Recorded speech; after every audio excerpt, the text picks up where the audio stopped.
170 for Renee. No longer a welterweight, baby. We got to fight.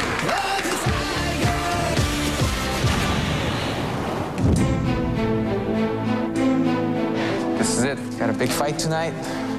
Why are you doing it? I'm doing this for me. Boxing is first in my heart. I've dreamt all my life since I'm 3 years old for this moment. You are like me. Seeing you, I know I can do it. You know, everything you got right now, I want. Oscar is great. He's the best, and I will be the best as well.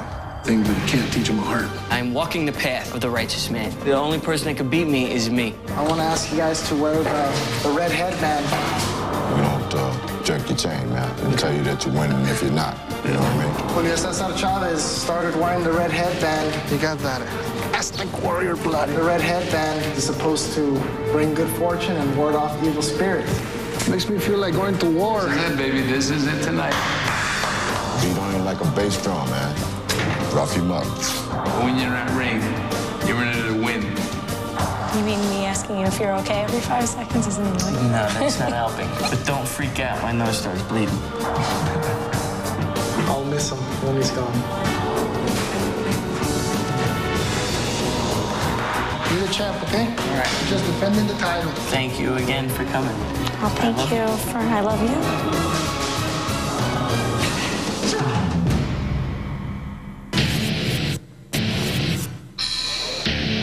Welcome back to downtown Los Angeles, California. I'm Chris Rose. Here we go, fight fans. It is elimination time. Introducing first, the challenger fighting out of the blue corner. He is the last-ranked boxer. He wears tonight these silver trunks trimmed in red. Joining us from South Orange, New Jersey, here is the challenger, Paul Perfect Storm Shama. I like Paul. I think he deserved the opportunity to get in that winner's circle, and truthfully, this is his best shot. He focuses all his energy, but it comes unleashed. And his opponent across the ring fighting out of the red corner. He is this week's #2 ranked boxer. He wears tonight the blue trunks trimmed in white. Hailing from El Paso, Texas, here is Renee Lone Star Armijo. And tonight, along with Survival, he will fight for the prize of $25,000. I got Renee. Renee's on my side. I want to hit a guy so hard that I want to hear his mother or his sisters in the audience say, "Oh, mijo." I don't respect his power. I have no fear. I will be stronger and more aggressive and all over him. The man in the middle in charge of the action, your referee, Dr. Lou Moret. Gentlemen, touch gloves, return your corner, and wait the bell. Good luck to both of you. And it's finally time, the moment these two gentlemen have been waiting for, the chance of a lifetime. Who will be the next great champ? Undefeated Rydell Booker meets James Lights Out Tony on a special live presentation of the Best Damn Sports Show, period. This week, live. Welcome back to Los Angeles. Chris Rose and Joe Martinez ringside as we are getting ready for a 4-round fight between Rene Armijo Jr., ranked 2nd this week, and Paul Shama. Shama simply fighting for survival. Armijo Jr., in addition to survival, an extra $25,000. And we are underway in round 1. The youngster Armijo, just 20 years old, against the 30-year-old veteran Paul Shama, who's actually making his professional debut. And right away, it's Shama taking charge. And Shama on the attack early, trying to work the body of Armijo, who is backpedaling in the early going. Don't wait on it, son. Don't wait on it. Come on, Paulie. Shama looks pretty strong in this first round. He is on the attack. There he goes again.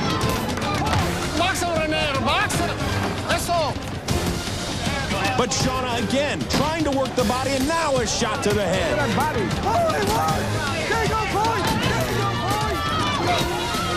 Shama coming in with the head. Hey, what's the head, Ray? Come on, guys, you can't hold.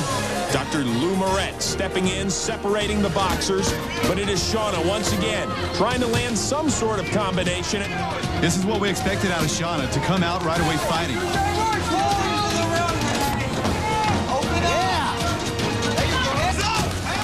But there he goes again, leading in with the head, and Dr. Lou Moret does not like that.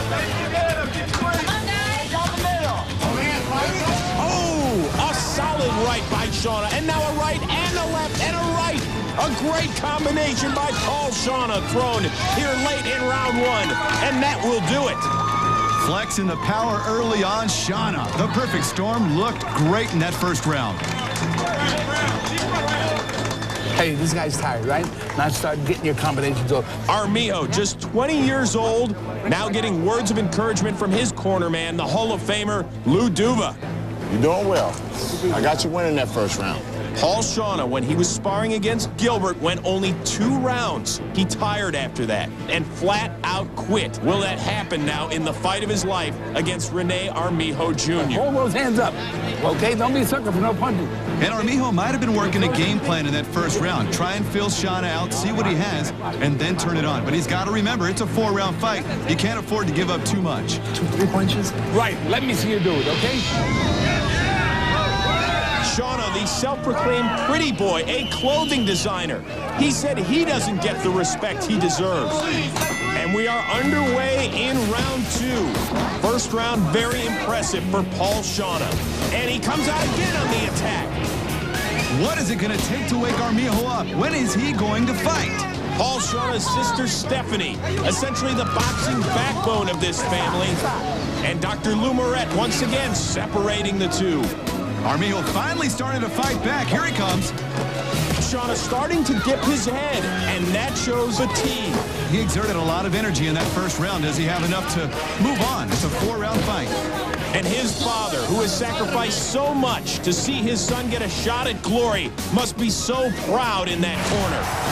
Oh, a left and a right by Armijo, who says he's not only fighting for himself, but the entire Latin community. Dr. Lou Moret stepping in. One more time. And warning Shauna once again, do not lead with the head. But immediately, that's what Shauna does once again. One more headbutt, he's going to lose a point. Final few seconds of this second round, it is Armijo on the attack. A great flurry to end round 2. Nice flurry from the Mexican fighter. He's looking strong in that second round. You got to probably say he won that one. This guy's ready to go, understand? All you do is boom, boom, boom. Shauna predicted a second-round knockout, but he looked like he was really running out of gas. Take good breath, but listen, man. Can't go with the head. When you take away a point, that could be the difference, all right? I'm not taking away your inside, but you can't just dive in there with the head. Paul Shauna receiving a stern lecture from the referee. And snap your jab, snap your jab. Armijo Jr., the lone southpaw in this competition. Perhaps that is giving Paul Shauna some problems. Hey, use your jab. Jab, okay? jab, jab. You're trying to catch the guy with a home run shot, man. It's not going to happen. Round 3 of the next great champ, Rene Armijo Jr. and Paul Shauna on my scorecard. They have split the first 2 rounds. 3, brother. This is 3. And here we go with round 3. And Chris Rose and Joe Martinez back. Round 3, Rene Armijo Jr. and Paul Shauna going toe-to-toe through those first 2 rounds. Paul Shauna and Rene Armijo Jr. One of these 2 men will survive and advance and try to be the next great champ. Who will it be? And we are underway in round 3. And Shauna trying to work the head, but now it is Armijo on the attack.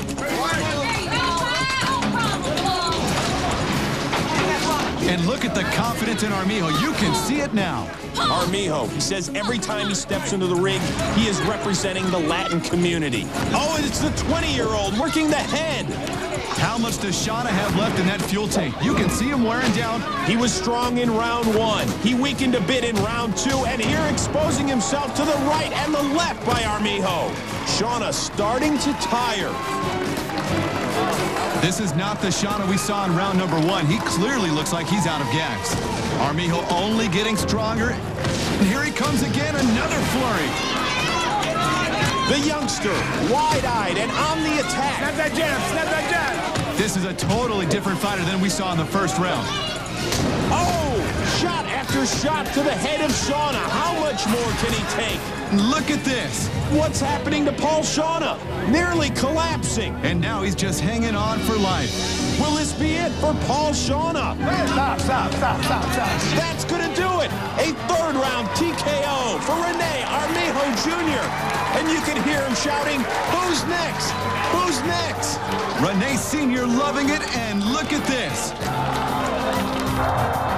And the plan thrown in by those members of the winner's circle has been foiled. And you see the face of Lance Bachman, not happy at all. As for Paul Shauna and his sister Stephanie, have they seen his dream go by the wayside? As Paul Shauna put on the gloves for the last time. I think I sent shockwaves through the winner's circle because they thought that Paulie was the one to take me out. And they might even be a little bit like afraid of me. Renee is acting all cocky and arrogant, thinks he's, big stuff right now. I was upset we gave Paulie the opportunity to be in the winner's circle, and obviously he didn't do well in the fight. It's fine having Renee in the winner's circle. Me and Fred are tight, and we're going to stay tight. I'm happy that Renee won the fight. The winner's circle, we're going to get even. I definitely feel that I should have been able to finish the fight. I don't know why the ref stopped the fight. I mean, you could see I really was not hurt.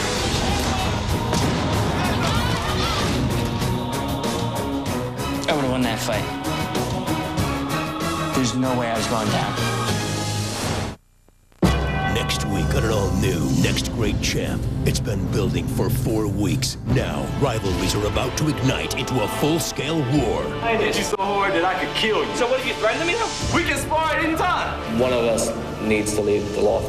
And a fighter claims he's ill, but is it just a strategy for survival? You gotta be ready or get out.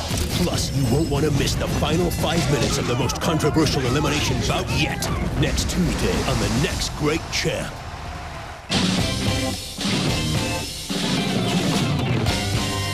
Oscar De La Hoya led 10 men on their quest for glory. Oscar, everything you got right now, I want.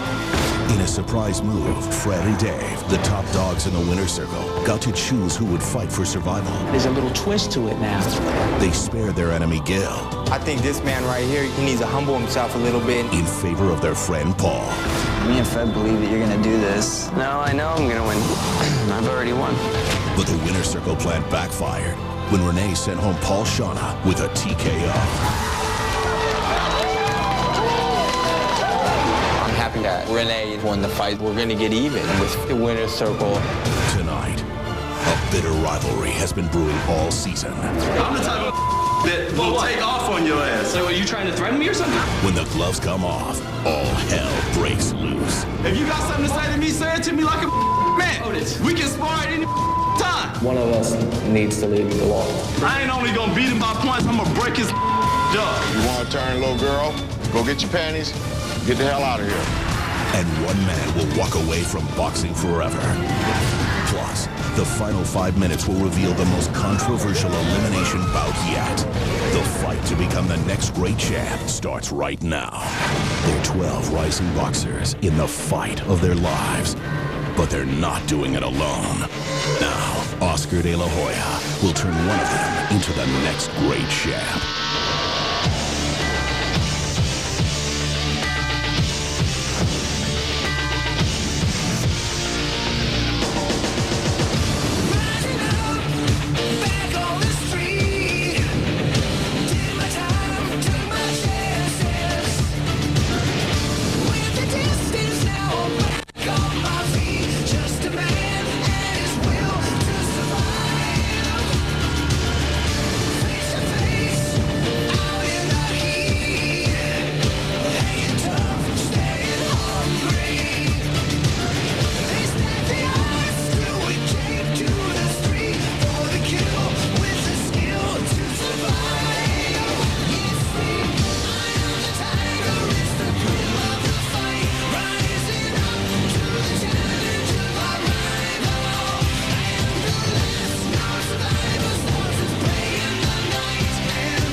The next great champ.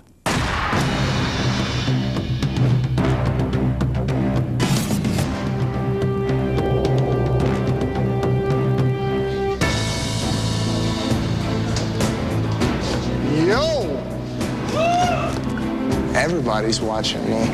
I mean, you saw the first 2 fights and you saw the 3rd fight. I think I sent a little bit of shockwaves through the whole winner's circle. Winner's circle, glad to have you here. And they might even be a little bit, like, afraid of me. I think Renee's acting all cocky and arrogant. You know, hey, I won my fight and this and that. He thinks he's, you know, big stuff right now. As spectators, did you guys enjoy it? Yeah. Great challenge. Renee, I couldn't believe his behavior. I thought it was typical. He is a child. He's a child. And he just has a lot of growing up to do. They feel threatened by the young buck, the 20-year-old. It's fine having Renee in the winner's circle. Me and Fred are tight, and we're gonna stay tight. Get some glasses for that champagne. Okay. Let's crack it open. Those are cracking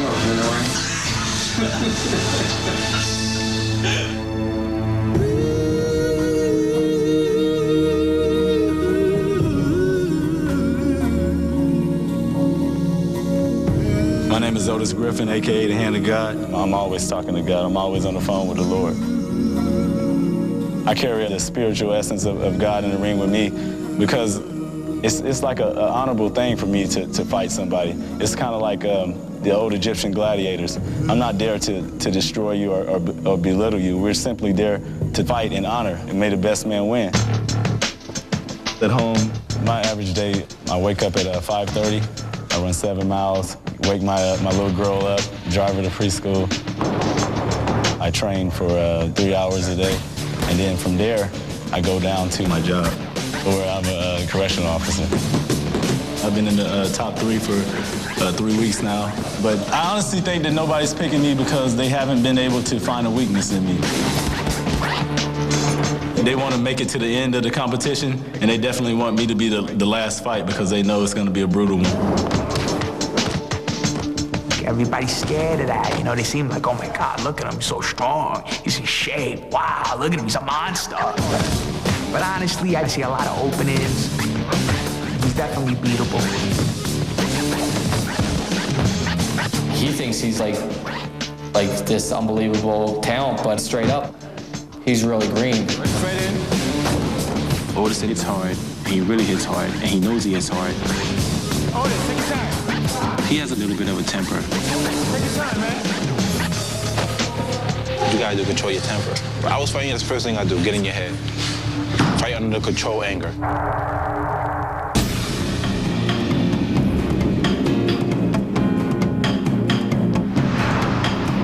I think Otis, at times, he let his emotions probably get the better of him, where he didn't perform to the best of his abilities. If he fights like he does there, everyone's going to beat him. Fred was making it to like, Otis just sucks. Well, I know Otis would be pissed off if he knew Fred's been talking trash behind his back.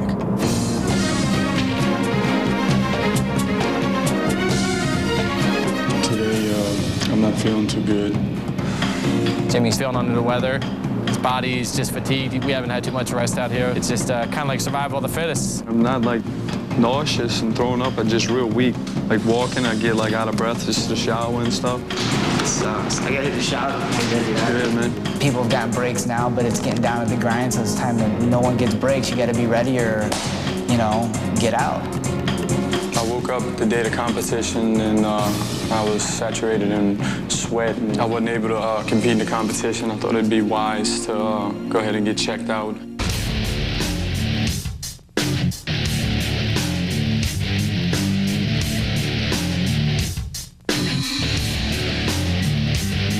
Going into this competition is a do-or-die situation for me. I have to come in first so I can fight for money and not fight for survival, because I know for a fact that I will be ranked last by the winner's circle.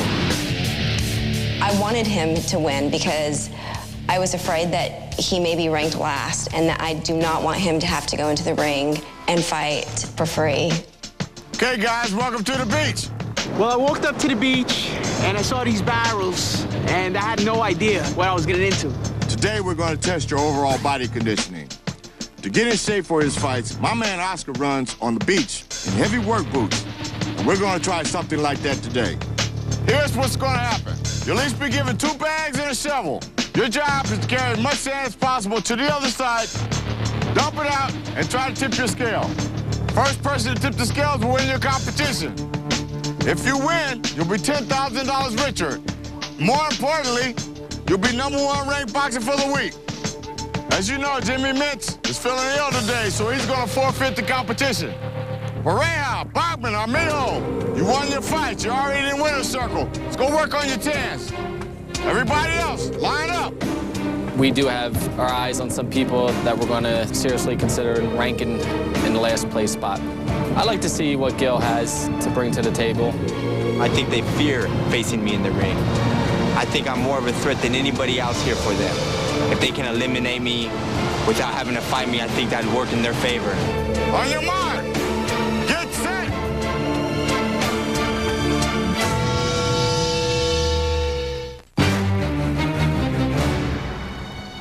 The object of this competition is to fill up as many sandbags as you can, run it down 30 yards, fill a barrel up until the barrel hits the ground. On your mark, get set. Go! Come on, push it back into. Let's go, guys, come on. Otis was doing really good because he's in very good shape. Come on, 10 grand, guys, 10 grand. I was trying to rush it. I saw myself taking too much time filling up the bag with sand. It was pretty hard. As I was watching the competition, it looked like Gil, he's obviously strong and has his endurance. Come on, Gil, you gotta pick up speed. From what I saw, it looked like he started out kind of slow. Just start shoveling it in there, Gilbert, everything. But then he picked up speed. Gilbert was neck and neck with Otis.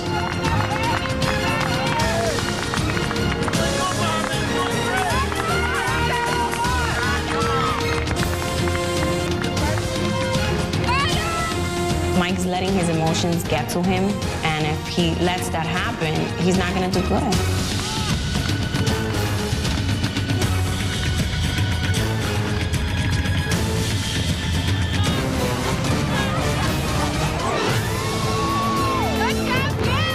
I definitely think if I didn't win this tournament today that I was going to be ranked last.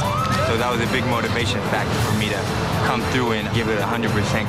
He feels like he's the #1 ranked boxer here, so that's where he would love to stay. David and Fred are kind of like on a power trip, but that's all about the change. If I fight them, I'll be in the winner's circle, and they definitely won't be in charge. All right, gentlemen, we have a winner. Mr. Zaragoza, you're $10,000 richer, and you're #1 for the week. Congratulations, son. All right, gentlemen, let's wrap it up. We're going to rank you now.